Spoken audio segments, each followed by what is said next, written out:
Marami ang natuwa kay Janine Gutierrez dahil sa pagmamahal sa kanyang yaya. Happy 70th birthday, Yaya Pat! Since before I was born, hanggang ngayon, sa kabila ng lahat nandyan ka.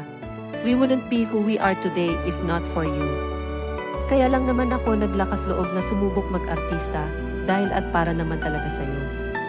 Kahit alam ko na hindi ko mapapantayan lahat ng ibinigay, itinuro, sinakripisyo at ginawa mo para sa aming magkakapatid at kina mama at papa. Sana alam mo na patuloy kong susubukang tapatan ito. I love you so much and we owe you everything. Happy birthday, Yaya!